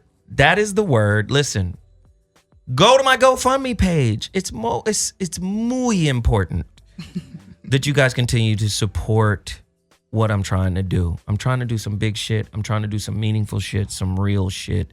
Muy important. www.gofundme.com/Zoe Williams. Also, the holographic relationship. I am urging everybody, Frank, pull up both websites, the GoFundMe page, as well as my personal page, IamZoeWilliams.com. It's very important that you guys pre-order the holographic relationship. I'm trying to get it out by September, no later than November. Please, please, please continue to support. I thank everybody. Friday, final show of the week. Hey. Friday show is going to be crazy, too. Got that topic lined up as well. Yay. Jesus. Hot Monkey Grits on the way. Appreciate everybody for tuning in. I'll check you guys Friday, 5 to 7 p.m. Deuces.